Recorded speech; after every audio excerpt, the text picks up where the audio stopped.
Increasingly, the way that a business manages tax is being seen almost as a proxy for its attitudes towards social responsibility. Those are the words of KPMG's global head of tax, Jane McCormick, when she spoke with us last year. Jane, welcome back. You're spearheading a global responsible tax initiative, but how do you even begin defining something as subjective as tax responsibility? Well, you start by saying that tax is actually an objective issue. It's a question of the law, which is written by governments and ultimately is interpreted by the courts. But the important thing is that in arriving at a tax position, for example, in choosing which transaction to enter into, there are judgments that are made, subjective judgments, which do have an ethical dimension. So it's about thinking about how those judgments are made. It really does get to the heart of the debate around what we expect out of the society that tax pays for. And so it's a very divisive subject. How do you facilitate a productive discussion? You're right, it can be a divisive subject. It's divisive depending on where you sit in terms of contribution versus take from tax, in terms of different cultural attitudes to tax across the world. So the important thing really is to have the conversation, to make sure that there are safe places, if you like, where people can agree to disagree and where the real issues are discussed.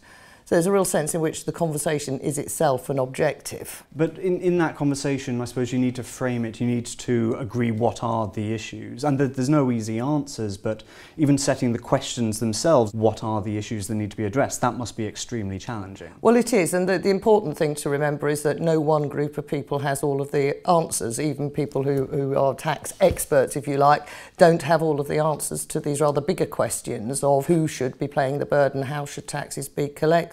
What's really interesting when you get into this conversation is that if you have a wide enough group of people, you quickly realise that the people on different sides of the argument each think that the other person has all the power. So a really important concept in all of this is the idea of reciprocal vulnerability. It's about going into the conversation, recognising that you don't have all of the answers and that you're really only going to learn by listening. You have been having this conversation for a while. What have you learned from listening, and what kinds of disruptive and innovative ideas are coming out of that conversation? It doesn't sound very disruptive or innovative, but I guess it actually is, and that is to listen. You need to engage with all stakeholders, not just the people you're used to dealing with, but those that are criticising you, those that have a stake but haven't necessarily really articulated it so far. So the most amazing thing about the project has been the range of different views and different people that we've had. So it's not just the business community and the economists and experts or the NGOs that have been raising the whole debate, but we've also spoken to academics and faith leaders, all sorts of different people. And what you find there is that the conversation becomes a lot more rich. People start to see one another's point of view. So as I say, is that radical?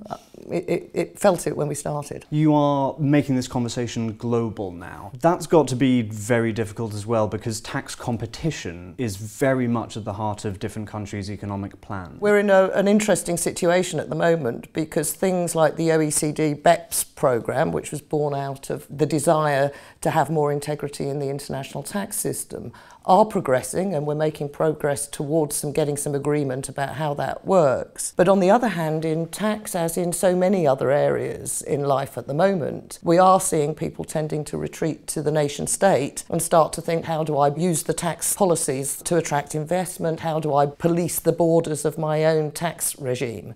So we have these competing forces going in two different directions at the moment, making it even harder for businesses to make those judgments in a way that their stakeholders understand.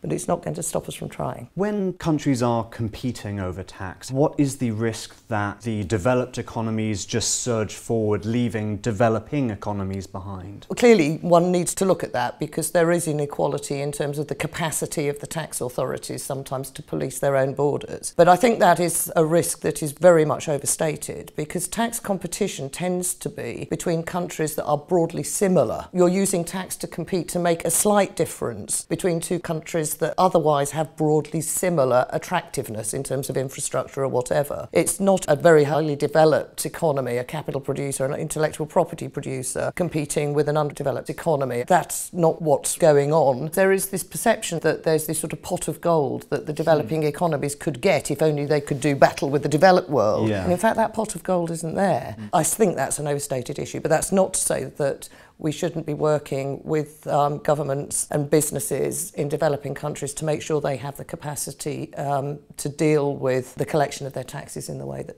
developing countries have. Jane, thank you very much.